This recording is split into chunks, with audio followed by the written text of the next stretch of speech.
WiLD 94.1, the Bay's party station, David Rolando, and I'm in the building with a very special guest, new artist, but not new to the game, Marky Bassy. Am I saying it right? You said it perfect. Yes, man. What's good, brother? How are you? I'm doing phenomenal right now. We've been on this little promo tour, pushing this new song, You and Me, that I got with G-Eazy, and it's taken us to a lot of beautiful places, and this might be the most beautiful so far, so we're doing great. So we're going to talk about the record. We're going to talk about touring and everything. But like I was looking up stuff on you online. So I want to start at the beginning. You're from Cali? Yeah, I'm from the Bay Area, San Francisco. San Francisco? Yeah. So when did you really first start taking like this music game seriously? When did it become more than just a hobby and actually like, yo, I'm a focus? I think when I graduated high school, I went to college for like a semester, a little more than that, almost a full year. And while I was there, all I was doing was making music, running around like whatever kid in whatever dorm room had the best beats. I was in there putting songs together, rapping. And I had done that a little bit in high school, but I'd never taken it seriously at all. But I just got a lot of encouragement from my friends, and honestly, like I was kind of just not happy in school. I couldn't figure out what I wanted to do, so I was like, I told my mom, like, Mom, I think I'm gonna go to LA and make a band. How did that conversation go? Like, Mom, I'm getting ready to drop out of college and I'm gonna pursue my career in music. Kanye did it, Mom. It worked for everyone.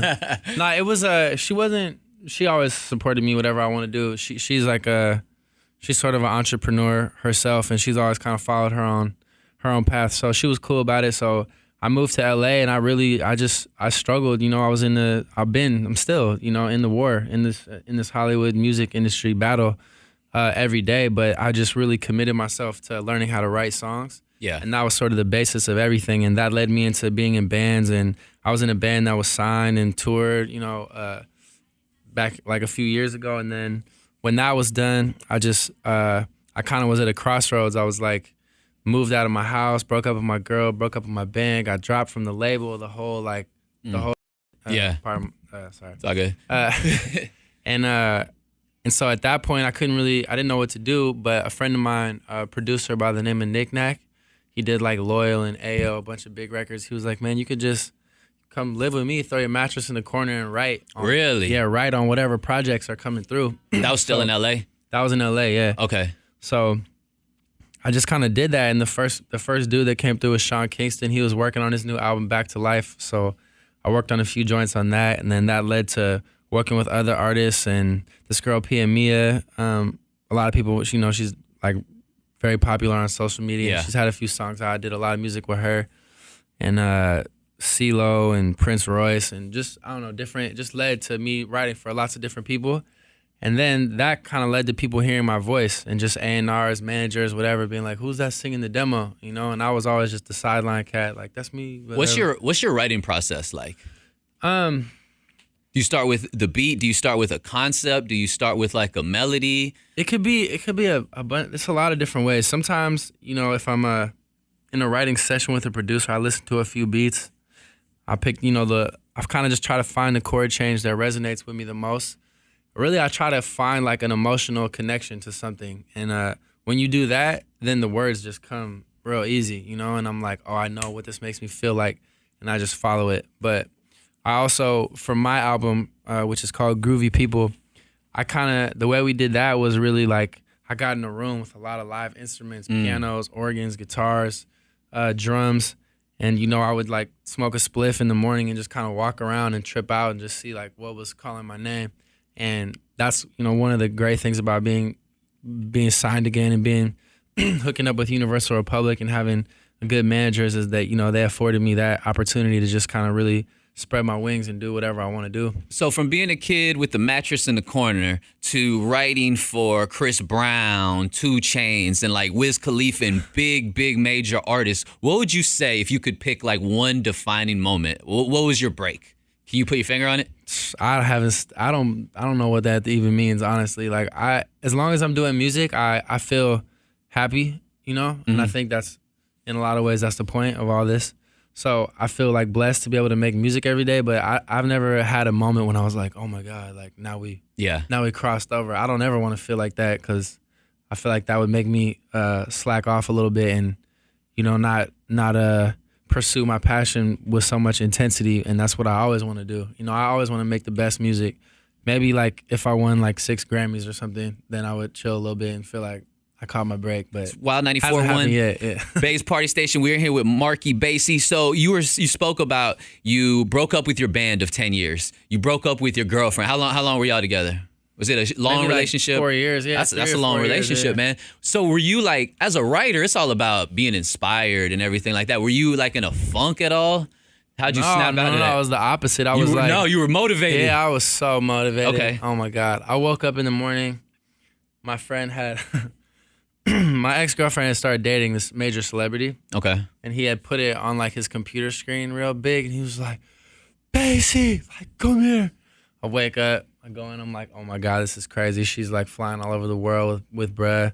I'm in here on the little mattress. I was like, I gotta do something. You're still in the corner at this point? I'm in the corner like, oh my God. So it was real. Honestly, it was. It sounds sad, but like a lot of motivation for me and inspiration comes from women, whether it be like I'm into somebody or breaking up or whatever. You know, that kind of makes us grind harder, I think, sometimes. Especially for me. Yeah. So I feel like you're like transitioning, or you've transitioned from like that writer to the artist. You still plan on writing for other people? Yeah, most definitely. So how do you separate a song for this artist versus a song for yourself?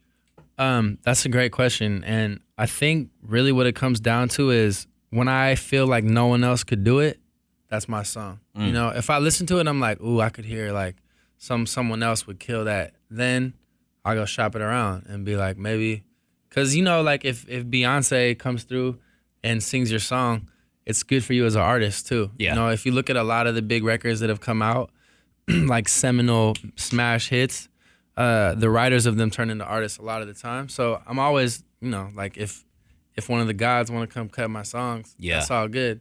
But a lot of times I'll hear a song that I wrote and I'm like, there's no one else could do that but me. And then that's how I know it's a Bassy song. So now we're promoting the single You and Me with G-Eazy. First of all, like I've seen you guys, are you touring together? You just do like spot shows together? No, we did. We toured the When It's Dark Out tour all through like January and February.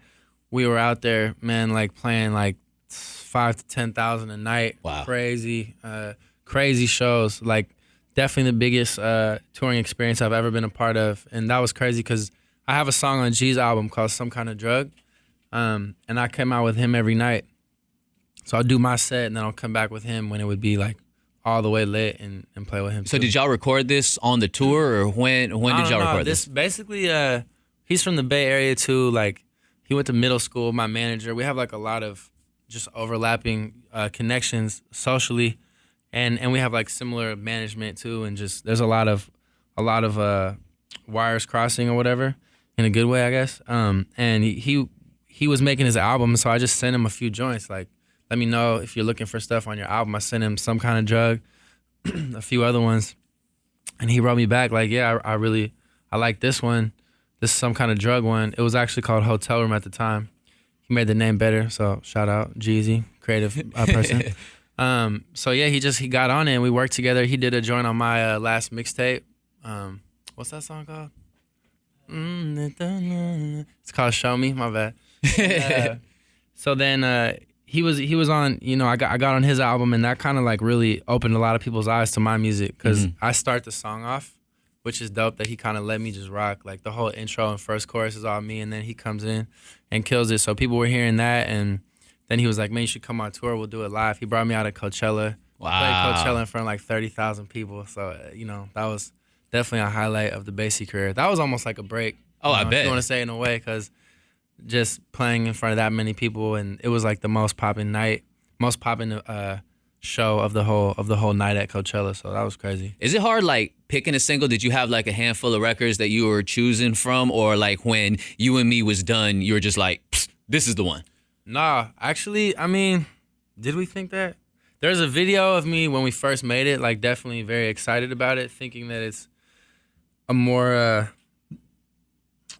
I guess, like, commercial is a nasty word, but it's definitely, like, a song that could have more of a mass appeal than some of my other songs, but really, it just came down to, like, I had it in there, was in the Dropbox. You know, everyone's been listening through, and people just kept taking to it. And really, my label, there's this crazy dude named Charlie Walk, who's we hear about him all the time. A mastermind of radio, and he was like, Bassy, I think you really got to push this. And initially, I didn't even want to do this yet. You know, I wanted to just let my music keep bubbling and just really be out there touring, making videos, and just stay on my path that I was on. And he was like, you should really go with this one. People are really gonna like it for the summertime. And I feel like that's what's been happening so far. So, you know, to me, it's all good just to be able to, if that's like the first date that leads to people really, you know, being around my music and really taking to my music for a long time, then that's great. I mean, I love the record. It's musical, it's melodic, and it's funky, man. And I feel like funk is just like a reoccurring theme in your whole career. Like, let's talk about the album. Yeah, definitely. So, do we have a date for it, or? Yeah, the date is well, it's September. Okay. I don't know. I can make one up. September 16th. Groovy People. Groovy People. Yeah. So what can we expect from the Bassy album? The Bassy album is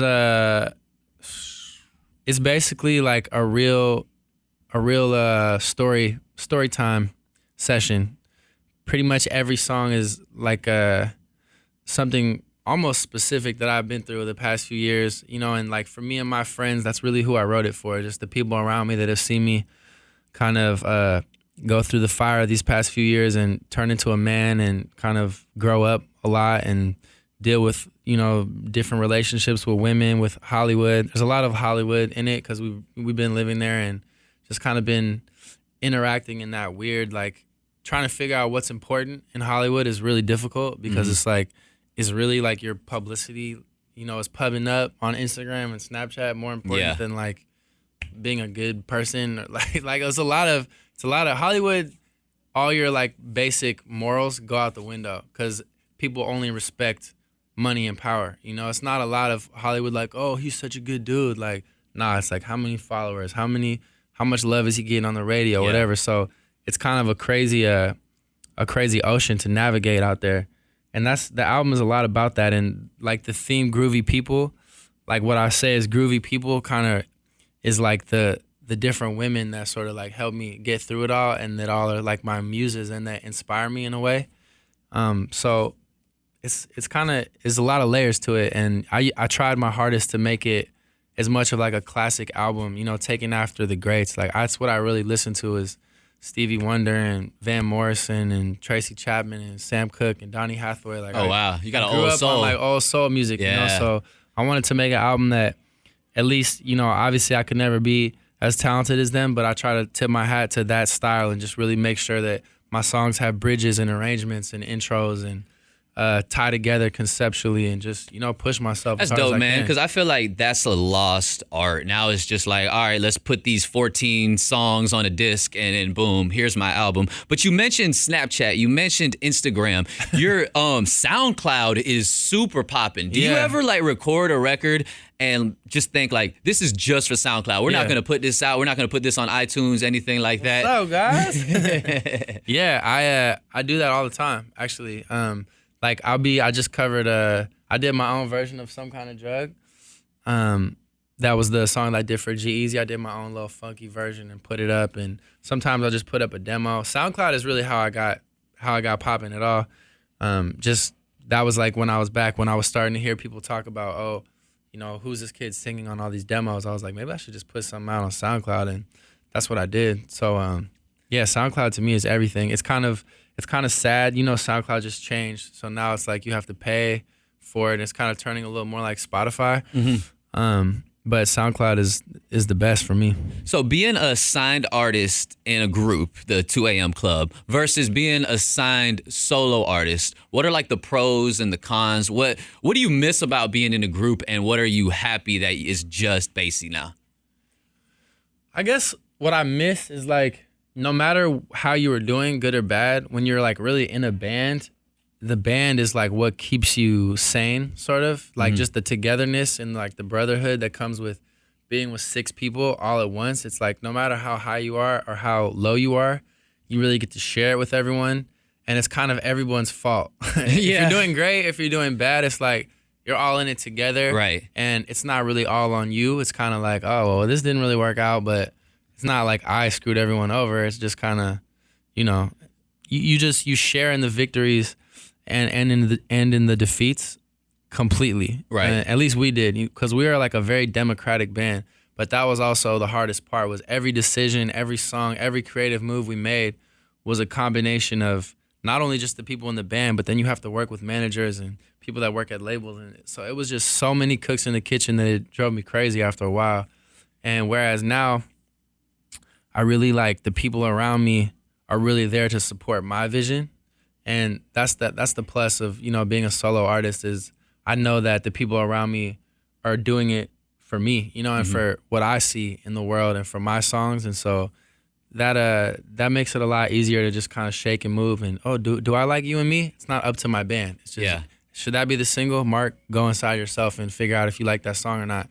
And that would have taken months to figure that out when I was in a band, because we would argue about it, you know, and now it's just like, make a move and be confident and go that way. It's Wild 94.1, the Bass Party Station, in the building with Marky Bassy. And Marky, so like I was looking at your socials, looking on Twitter, on YouTube, and one thing that I noticed is I always see you vaping. Every single time you always got that vape. Like our producer on the morning show is the same way. He was like a heavy cigarette smoker, and now he just loves the vape. Were you on the cigs and now you're kind of getting away from it, or you just like the way it tastes? I think there's just a lot of pictures of me vaping, but I think they all came from like 3 different days. Okay. So it's really not that serious. No, it's not. No, the vaping, do you even vape, bruh? The vaping's not that serious for me, but my roommate is big into the vape, and he's a real good looking man. I'm not gonna say we look exactly the same, but sometimes people confuse us, so I think a lot of people see him vaping, and we're always together, so it just kind of goes in. So shout out Nick Knack, and you know, Dad's National is our studio out in LA. And okay. The vape is always going around in the studio for so sure. So it was a case of mistaken identity, basically. It could be a little bit of that, but no, but I'm definitely on there vaping. I like you know, I don't smoke cigarettes, but I smoke spliffs. Word. Especially in the studio. It's the greatest. Spliff and the coffee before I really get to work is the greatest. So vaping sometimes can take a place of that, depending on what you throw in there. So if you got some new fans right now listening, what are a couple of things that you want them to know about Bassy in closing? I want all my fans, new fans, old fans, to know that my music is my stories, you know. And when you hear a Marky Bassy song, it's really me giving you guys a piece of what I've been going through, and it's not me trying. I'm not reaching to try to be something other than what I am, and that's what I want to inspire other people to do creatively, is just really, you know, keep it honest and be yourself, and, you know, push yourself creatively. I think we come from, you know, even though I make pop music, I come from hip hop music, and hip hop music is all about storytelling and, you know, in a way, like trying to make change and be positive, and even if that means presenting a message that doesn't seem positive.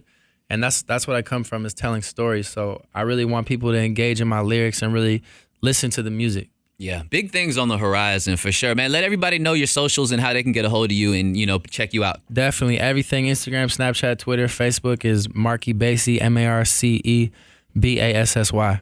You and Me is the single. You're going to see my man touching the stage near you real soon. Yo, bro, I appreciate your time. Real Definitely, interview. Man. I loved it, man. Thank you so much. You, man. Appreciate Marc E. Bassy, and we out. Yes, sir.